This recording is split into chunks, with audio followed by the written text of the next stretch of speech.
Welcome to the Superhero Leadership Podcast, hosted by former CEO of Marvel Entertainment, Peter Cuneo. Listen as he explores outstanding leadership through the lens of successful superhero leaders. Here's your host. Welcome to Season 2, Episode 1 of Superhero Leadership, where extraordinary leaders who've thrived under pressure, turned around organizations, and inspired others will share their stories. I'm Joe Garner, producer of the show, and today I'm flipping the script, putting our usual host, Peter Cuneo, in the guest seat. You know Peter as the turnaround CEO who brought Marvel Entertainment back to life and led big transformations across a range of industries. Today, we're going behind the scenes, exploring his leadership journey, what he took away from hosting Season 1, and what he hopes you'll gain from Season 2. It's a rare opportunity to hear Peter reflect from inside out, early influences, key lessons, and why this podcast has become a personal mission. Let's dive in. Peter, it's great to see you. We've had some fun here these last couple of days, getting Season 2 underway. Well, we're here in London. One of the changes, made a number of changes in Season 2, which we'll talk about later. We've gone global. Versus Season 1, but one of them is we have gone global. Yep. We're now traveling to different parts of the world to actually record. As you know, Joe, I'm a big believer in face-to-face. Mm-hmm. We don't do this over Zoom. Last year, we were only recorded in Washington, D.C. and the New York area. Mm-hmm. This year, we've already recorded in Los Angeles. We're here doing our third recording in London. Mm-hmm. And, I may have another one coming up in the Midwest soon. It's very exciting. I like to travel anyway. Yeah. We'll talk a little bit later, but Season 1 was an experiment. Yeah. We wanted to find out what we could do, what we could accomplish, what we didn't do well. Yeah. And so we have a lot of changes, positive changes for Season 2, I think. But before we get into the podcast itself, and it is fascinating that you've gone from boardroom CEO to podcast host. No one's more surprised than me, Joe. But I think for listeners who've tuned in, whether they're watching or listening for the first time, I think it's important to understand your leadership origin. I mean, you like I've said, you've been in the boardroom, you were on Navy ships and so forth. But at what point can you point to when you realized that leadership was at your core? Well, it's a very good question. It's a tough question because I've actually asked that question of some of the people we've had on as guests. And most people don't have a moment when they suddenly realize they wanted a life of leadership. I actually have that moment, and it'll take me a little bit to describe it, but I'm happy to do it. Please. And this moment actually occurred for me when I was in the Vietnam War. And I was a young Navy officer on a guided missile destroyer. And this was my second tour. And in the Navy, the captain no longer drives the ship. The captain is, on any of these ships, extremely busy. Mm-hmm. This is not the age of sail anymore, where you see in movies the captain yelling to the helmsman and so on what to do. There is someone called the officer of the deck who actually does that, who's highly qualified, has practiced a great deal driving the ship before they become qualified to actually do it with no help. Mm-hmm. And my first tour, I was what you would call junior officer of the deck, still learning and practicing. But I was a qualified fleet officer of the deck in my second trip into the war. And this occurred on a very bright, shiny day, 2:00 in the afternoon, a light breeze, nice day to be out there. And I'm officer of the deck. And when the carrier is not launching or controlling aircraft or bringing them in, basically you float around at random. Now you can see the other ships, other two ships. I could see the carrier and I could see the other destroyer. And you never know whether you're going to be asked to go in front of the carrier or behind. At any rate, we're floating around very slowly at random. And of course, when the carrier gets ready to launch or receive aircraft, they want to turn into the wind because they want to get maximum lift for the planes taking off or landing. Mm-hmm.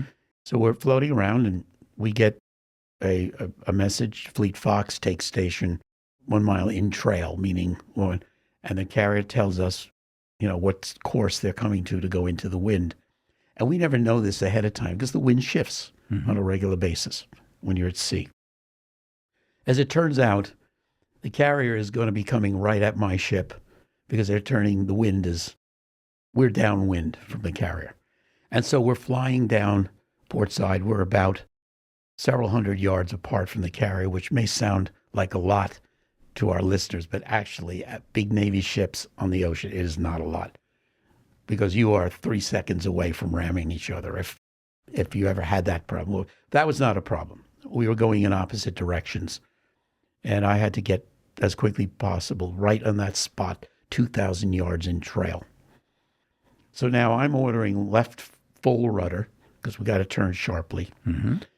Well, the carrier is still not past us. I'm turning the bow towards the carrier, which is a little scary, but I know that it won't be a problem because I'm going to skid for a while before we turn.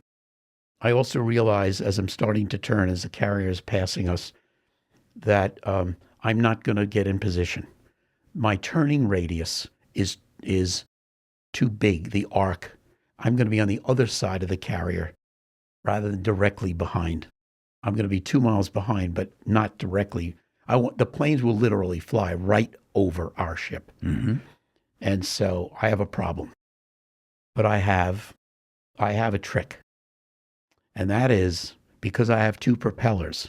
If I back one propeller backwards while the other is going full speed ahead, it tightens the turn, actually twisting the ship more than normal. So I'm out on the bridge outside in the wind, yelling those orders into the bridge cabin, so to speak, where the people are. And as it turns out, we hit it exactly. We hit the mark exactly right. And I'm not going to say I was the best ship driver in the Navy, but there's always going to be some luck with these things. Anyway, I'm feeling really good about it. We're right perfectly 2,000 yards behind.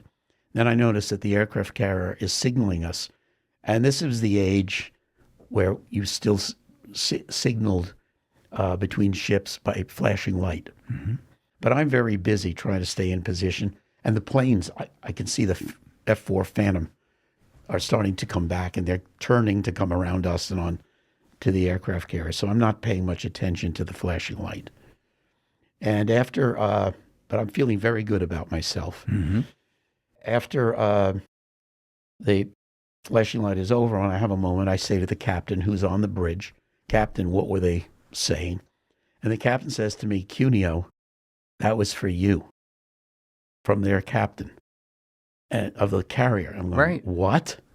And I said, "Well, what was it?" And he said, "BZ." Now, in the Navy, BZ is an acronym for well done. BZ? BZ, the Bravo Zulu. Okay. Got it. So they could flash it in Morse code. They could put up flags, whatever. BZ is a big compliment. I'm in shock. I mean, the captain of this giant thing has noticed that I happen to hit the mark just right. And if you've ever heard the phrase natural high, I think I'm going to start to float. I am so high. I am 24 years old. I have this responsibility for a ship with 300 sailors, 20 officers, and with these operations where life matters every moment. Okay, we're talking about potentially saving lives. And I am completely nuts. I can't describe the feeling I had. And that was the moment that I realized I had to have a life of leadership. I'll be back in a moment with more of Superhero Leadership. Stay with us. It leads me to the next question, though, is that, because you talked about you had been learning leadership along the way. People always wonder, are leaders born or are leaders made? What's your answer? I have a very strong opinion on this one, that there are never leaders born. They're only made. You can be born. But they have to have something in their DNA that's sparked by the experience, don't you think? I don't. I don't agree. Okay. I don't agree. Yes, you have to be born with some intelligence and some other things. Right. But no, I always go crazy when I hear someone say he or she is a born leader, because it's not true. You are made by your life experiences with other human beings, starting when you're very young. Mm-hmm. You can start to learn leadership when you're 5 years old. No, you're not as a 5-year-old thinking I'm learning leadership. It's all to do with the experiences, the diversity of the experiences that you're having in your life when you're young. And when I'm saying young, you're always learning leadership, of course, but it starts at age 5. You can learn leadership at 80. It's possible. Everyone can still learn leadership, but the foundation starts when you're young. Were you brought up by your parents as a self-confident person? You know, did you travel a lot so you got to experience other cultures and other people in those cultures and start to get an instinct for how to work with people effectively? Actually, for me, I could say my life of leadership, in a sense, started when I was 8 years old. I lived in New York City. My father was lieutenant in the New York City Fire Department, but he's also a Navy officer in the South Pacific in World War II, and now Korea is starting, and he is called up to go back in the Navy. And in a 2-year period, we went to Pensacola, Florida, then to Bremerton, Washington, to take an aircraft carrier out of mothballs. This is across the bay from Seattle. Then to San Diego, then to Philadelphia, where my father had some duties in the Philadelphia Naval Shipyard. So over a 2-year period, I lived in 4 different places. Even at a very young age, 8 to 10, I could feel the differences in culture in the United States by region. I had to make new friends everywhere. I don't remember it being hard, really. You know, when you're young, kids get together. And I became comfortable moving around. I became comfortable. I like to say good leaders are very comfortable in alien environments, meaning different, not necessarily bad, but different. And that's where that started for me. I became very comfortable in alien environments. And I love to travel even to this day and experience different people in different parts of the world. And I think these different life experiences that build leaders are the hallmark of this podcast. Especially, you look at season 1, your military experiences were unmistakably at the center of a lot of what you learned and what you use today. But so we had military heroes, we've had CEOs, media icons. As you interviewed these people, what surprised you most about stepping into this host chair for these conversations? Well, let me start with something that didn't surprise me. Okay. And that is what we were just talking about. I make it a point to always ask the guest about their childhood, how they grew up, what influences were their parents. And you hear from them a lot of this diversity in experiences. And yes, they were generally, in most cases, very, very supported by their parents to just do what they wanted, that they could do almost anything that they wanted. There were a lot of parallels that you saw that started when they were very young. I wasn't surprised by that, you know, I think, but we see it in virtually every guest. Is there a particular moment or insight that from season 1 that has stuck with you? There's always some new insights. But the moment for me really was when we interviewed Captain Charlie Plum. Now, I had known Charlie. Inspiring. Yeah, and I don't want to give our listeners a wrong impression. I was only in the Navy for 3.5 years. So we're talking about a lot of military experiences, but we get into a lot more than just the military. More, yeah. But Charlie Plum, and this is one of the reasons that I related to his story so much. I had known Charlie for maybe 5 years. Charlie was an F-4 Phantom pilot off a carrier on missions of bombing and dogfighting over North Vietnam. Talked about plane guarding and what have you. We were connected. We never knew each other, but we were connected. On his final mission, before he went home permanently, he was shot down over North Vietnam and spent 5 years in what we collectively call the Hanoi Hilton. This is a series of prison camps. A hell. We all know the John McCain story, for example, 5 years and what have you. They were tortured. They all broke. which he freely admits. They were all isolated in single cells. They figured out how to secretly communicate with each other. And for me, I couldn't even imagine if I'd had that experience. And yet, when the war was over, 513 pilots, Air Force and Navy, were released. And there were only something like 7 cases of PTSD. I found that remarkable. I just couldn't believe it. But I've seen Charlie speak in other things and met some other people. And we want to talk about leadership. Yeah. And so on in that situation. And so I could hear that story over and again from Charlie. And so many other stories. Highly recommend for those of you listening to go back and listen to that episode with Captain Charlie Plum. Another one that stuck with me was David Falk, the legendary agent for Michael Jordan, and telling stories about, the creation of Air Jordan and that sort of thing. But what stuck with me was the fact that sometimes in leadership, you're not the most popular guy in the room, and you have to be okay with that. Well, that's something we've talked a lot about. We have our 32 essentials, and I think it's often when I give a speech, I can only cover a couple of 32. Right. So in Q&A, the audience will ask me, what's the most difficult one to accomplish? And it's number 17, which is you have to accept emotionally that you will be unpopular if you're an effective leader, because you're going to make serious change, and that change will upset some people. You've candidly mentioned that there's still some folks out there that aren't fond of Peter Cuneo.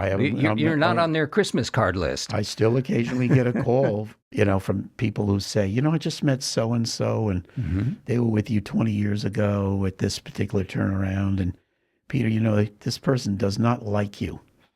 And I say, I'm not surprised. Okay. And there are still people out there. I can live with it. Yeah. Because the turnarounds turned out well. And most people were actually obviously very happy because they thought they were going to lose their jobs and there'd be no company. Yeah. If you want to see these 32 essentials, go to petercuneo.com and they're all there. And I think you can even download them. You can. And actually, what I recommend to people is, one of the hallmarks of great leadership is effective leaders will grade themselves on how they're doing every once in a while. Sometimes it's just thinking it through. The 32 essentials, though, you could use as a scorecard. It's my personal scorecard. And just because you came up with them, you've also been candid about the fact that you haven't necessarily aced them all. No, this started over 20 years ago. I created 28. Today it's 32. But look, no one can get an A on everyone. And if anyone theoretically could, it's me. But I have to admit, there are some of them. Yeah, I'll give myself an A now. Some, though, because of my personal traits, particularly the negative ones, I'm working hard to get a C. Which you're candid about in season 1. In every episode, I think we've discussed the things that you believe you've excelled at, as the guest has, and the ones that, which is one of the essentials. You got to admit your failures. You got to admit your mistakes. Most ineffective leaders feel that it's a sign of weakness to admit you made an error. I had another incident actually in the Navy, which we won't go into, where the captain almost made a mistake and almost got us in very serious jeopardy. It worked out. But the next day, he held a meeting of all the officers to literally analyze in detail his mistake. I learned at that point that it's okay for a leader to admit their mistakes. They're human. Right. The more important thing is fix it. Fix it. I've always followed that because of that particular incident. We'll continue our conversation with Peter right after this short break. Somebody else that stuck with me from season 1, too, is Soledad O'Brien. Very accomplished journalist in her own right, but yet discussed the difficulties sometimes in leadership as a female, as a minority, in an otherwise very male-dominated business. Soledad is a very, very special person. She's, somebody who doesn't give up easily, to say the least. She came from a family where her parents, it was a mixed race family, and they weren't allowed, they lived in Maryland at the time, they weren't allowed to get married, believe it or not. They ended up moving to New York State to get married. Both their parents were accomplished. And Soledad had, it's either 3 or 4 brothers and sisters. They all went to Harvard. Wow. As undergraduates. So talk about overcoming. I love, and I think all Americans love stories of people overcoming problems. Yes. And getting back to failures and talking about your failures, another one of our 32 is basically forget your successes, remember all the gory details of your failures. That's a tough one to swallow. I know. And I often say you need to fail to be successful, which my audiences sometimes think I might have lost it a little bit. But I think any successful person can say that. They never learned from their successes. Not really. They didn't really know how it happened. I mean, there was there was hard work that was put in it, determination, and some just dumb luck. But the failure, they can dissect that piece by piece. I think absolutely. And so, but you also have to be honest with yourself. Mm-hmm. And that's why getting back to using the 32 essentials as a scorecard. Mm-hmm. But you're going to grade yourself and pull it out every 3 months or something, see how you think you're doing. Mm-hmm. But you got to be honest with yourself, which is hard for some people. Yeah. Now, people don't have to listen to season 1 in order to really experience season 2. But if they go back and listen to season 1 in a phrase or two, what do you hope they get from it? I think we accomplished our mission. Mm-hmm. Our mission was, first, we're concerned about leadership in general in the world. And I make the statement that there's less good leadership in the world than maybe ever. Mm-hmm. And we don't get into politics. We don't get into individuals. That's not the message. The message is we need more good leadership in the world. And we're going to be talking about how our listeners, if they aspire to leadership or our leaders now want to get better, mm-hmm. we think listening to people who have lived the experience is very, very important. And you can remember the stories. Yeah. See, we're really, Joe, storytellers. Well, that's the point. I think the signature of this series is that we don't have people come on who talk about other people's leadership successes or failures. They come on and talk about what they did. They show their scars, their bruises, and here's what you can learn from what I did. That's one thing that I think makes our podcast different from many other leadership podcasts. There are plenty out there, mm-hmm. but all the participants lived it. They did it. Mm-hmm. This wasn't somebody looking in from the outside, trying to read what went on or reading a book about what happened and talking about it. This is people who actually proved it. Yeah. And we're out there. And we like to think that that's very valuable to people listening. And our stories of success and failure, mm-hmm. Matter. And I'm hoping that, do that. The other theme we have, besides just lack of leadership in the world and we need more good leadership, is young people are not learning leadership. Mm-hmm. And we talk about why that is. Because in the end, we need the young people to rise up. Yeah. And it's not their fault, the reason they're not learning leadership. It's our culture, it's technology, it's overparenting. It's a whole bunch of different issues. Also, we talk about ways they can learn leadership. And on petercuneo.com, there's also a list of about 15 things I recommend for young people. Yeah. And we also have a guest coming up in season 2 that addresses that as well in a very unique way, and reverse mentorship. But we are back for season 2. We're expanding. We're on more platforms. We've got an incredible mix of guests. What excites you most about season 2? It's not that our quality of guests is any better than season 1. True. I thought the quality was always very, very good. Again, we're having only people who have lived it, and from different backgrounds, a diversity of backgrounds. I like to think we're having no trouble finding people. People want to come on. And we've gone extra episodes. Last season 1 was 8. This is we're going to have 10, maybe 11. That's right. Yeah. Well, there's some other things that are happening in season 2 we didn't do in season 1. Maybe the most important changes we're now videoing. Yes, this. So if you're watching right now as part of the audience, we didn't video last year. It was only audio. Now we have both this year. We're also, last year, because I insist on face-to-face. Mm-hmm. I'll only do these face-to-face. We only really went to studios in New York City, in Washington, D.C. That was basically where we're limited. This year, we're traveling. We've already been out to L.A. Joe, you and I are sitting right now in a studio in London, England. We wanted those miles. Where my interview here is our third interview that we've done here in the last 2 days. And so we're going afield to get as much diversity as we can. Of course, you find out the leadership is leadership any place in the world.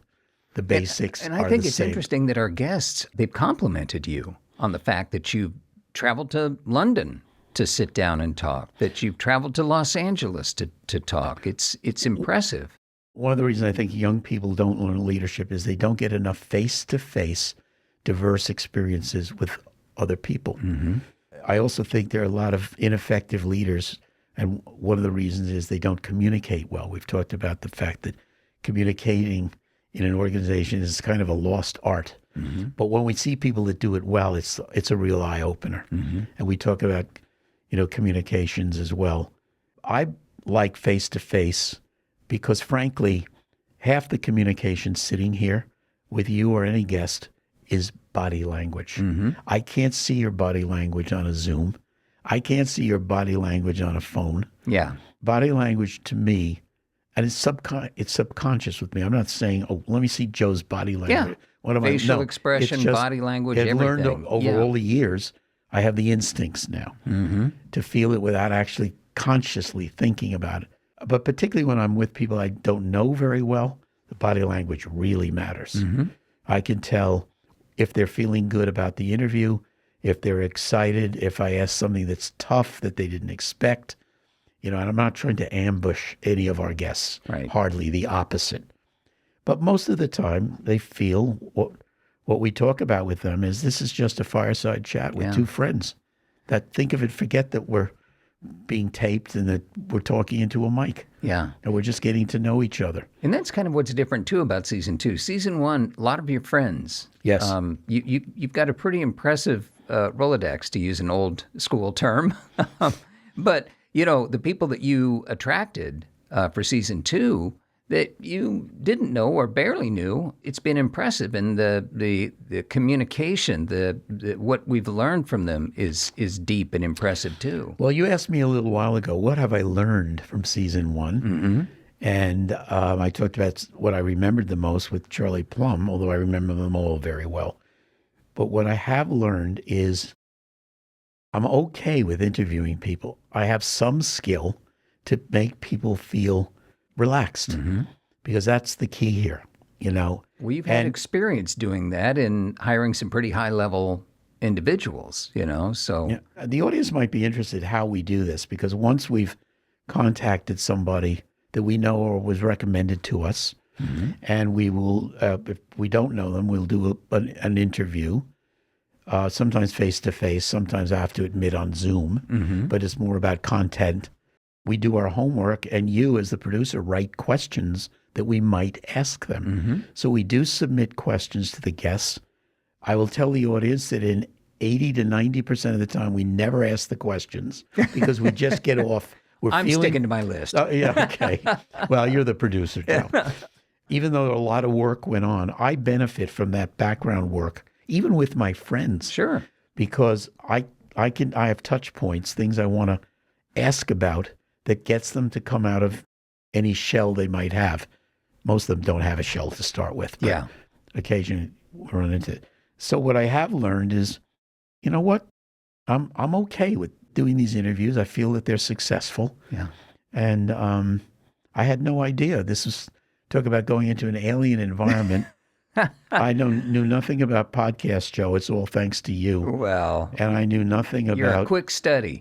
We've got more leadership lessons from Peter Cuneo after this break.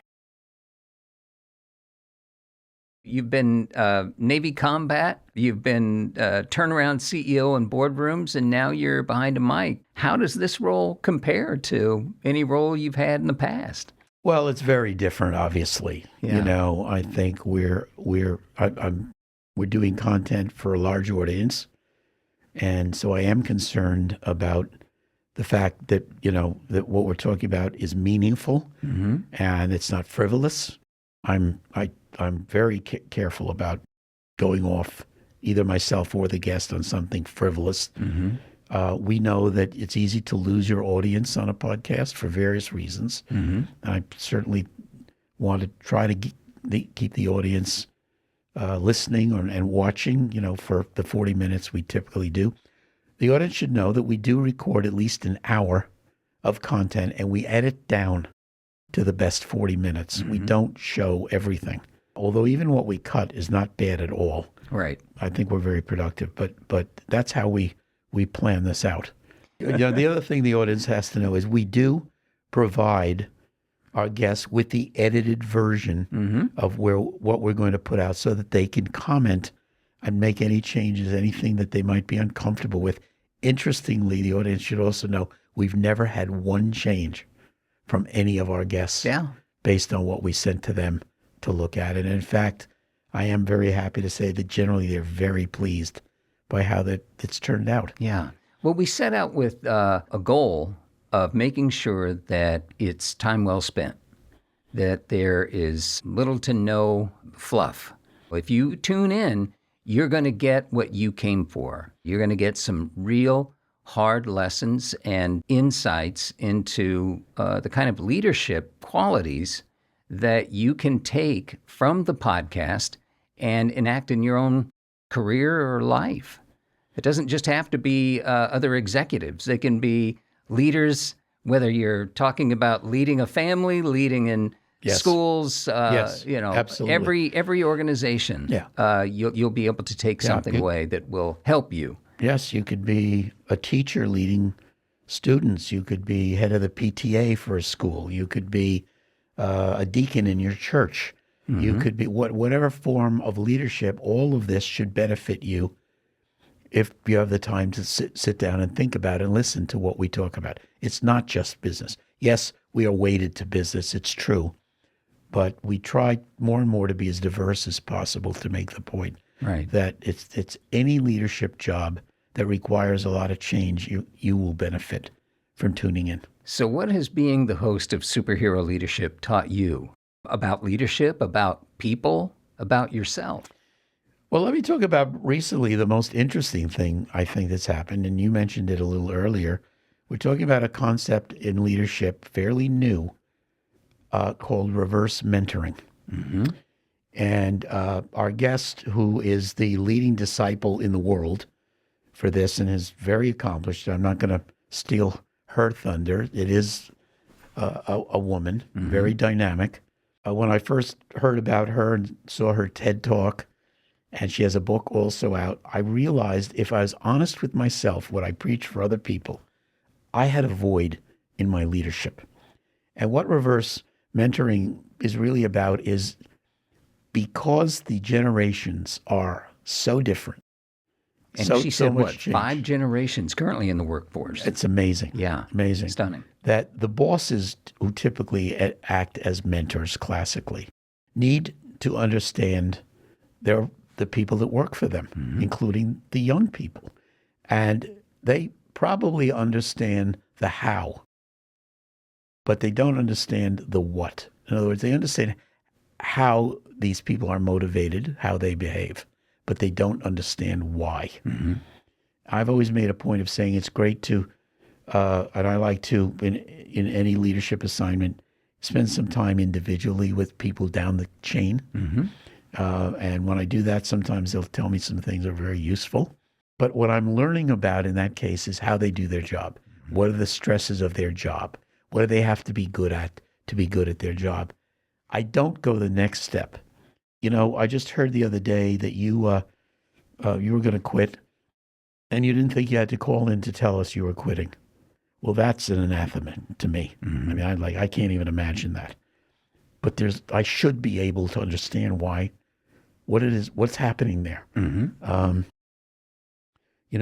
I heard you have an 8-hour job, but you're so good, you're doing it in 2 hours, but you don't think you need to work on anything else for the other 6 hours. These are actual situations that have happened that I've heard about.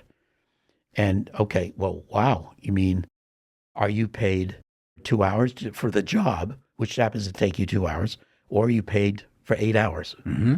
And of course, the bosses are going to say, no, you're paid for 8 hours. But the person genuinely believes, no, you gave me a job description. Mm-hmm. I signed on for it, and I'm doing it. Mm-hmm. And so you've got a big mismatch here, and so working in the office, not working in the office, all of these things are new challenges. And good leaders have to understand why young people think the way they do, not just how. Is their work ethic terrible because they don't want to come to the office? Not necessarily, but you might think that.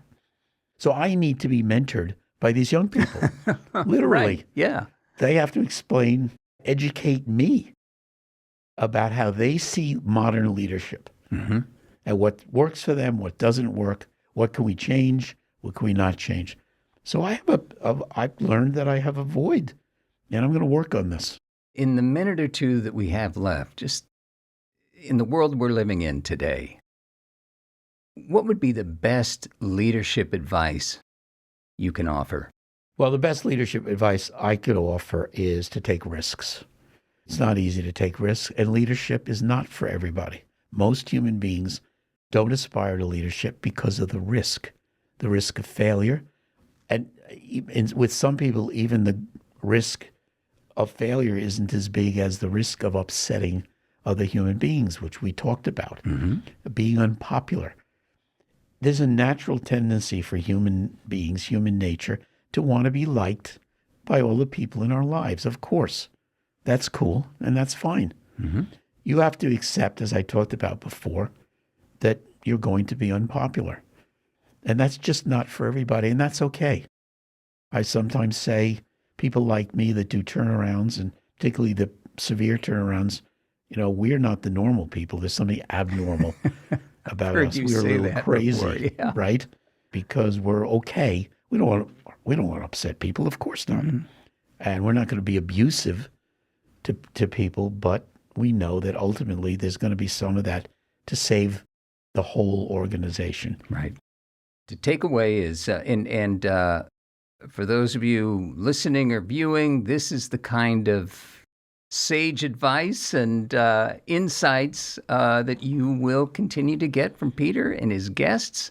And I could not be more excited about season 2. And I'm thrilled that I had the opportunity to speak with you and get you to share with those listening what they hope to get, what you hope to get. We'll all see each other during season 2 of Superhero Leadership. Okay, Joe, don't cut me down to 40 minutes, though, all right? I'll try not to. This was great. Whatever. Yeah. Thank you so much, Joe. Really appreciate it. And I do want to leave with the fact that Joe Garner it's important to mention something we haven't touched on, and that is all the things we're doing with regard to superhero leadership. Oh, that's right. So we have the podcast season 2. I give speeches around the world, but also I'm writing a book with Joe. I'm sitting across from a highly respected, highly successful author, 6 books on the New York Times bestseller list. I'm very lucky that I was able to get this guy to work with me. I have no, and feelings mutual, Peter. We think our book will be out in January, called Superhero Leadership. We're well on our way, and all these things tie together. The book with the podcast. We're also going to be working on a program, which I can't give too much detail on right now, for high school students at various colleges and universities around the United States and the UK and Spain. High school students can learn about leadership during summer programs, stay on the campuses for the week to 5 weeks, whatever the program takes. And another example I talked about, I'm concerned about young people not learning leadership. Well, hopefully this is a program that will, if not completely remedy that, really help. Yeah. So these are all things that are working together. They're all symbiotic. Yeah. They all sort of feed off each other. And I'm very excited about that. And thank God I'm working with you, Joe. Well, likewise, Peter. And now nobody has any excuse for not being able to learn leadership. And I'll just finish by also acknowledging 2 other people on our team. Yes. That are very, very important. Colin Cuneo, my son, is on the team that works on the podcast, associate producer, and Jennifer Secor, also associate producer. Jenna particularly does a lot of the research and what have you, and we're a team of 4, and that's very important, I think, for our, it may not sound like it, but very important for our audience to understand. Yes. We're not 1 or 2 people. Yeah. And we feed off each other, and we discuss things, and I think generally come up with the best decisions, even though, some of us may disagree. That's also a form of leadership and so on. So I want to thank you and Jen and Colin for all that you do for me. I really appreciate it. And thank you. And this is going to be a great season. Yeah. Peter's leadership lessons aren't theories, they're earned. And what you just heard is what makes this show different. Real stories, lived experiences, no fluff. Season 2 is just getting started. We've got Medal of Honor recipients, media moguls, entrepreneurs, public leaders, you name it, all sharing how they lead through uncertainty, failure, and opportunity. Superhero Leadership is now available in audio and video, so subscribe where you get your podcasts and watch full episodes on YouTube. And if today's conversation resonated with you, share it with someone who could use a little leadership inspiration. I'm Joe Garner. Thanks for joining us. You won't see me again. You'll be seeing Peter, and he'll see you next time here on Superhero Leadership.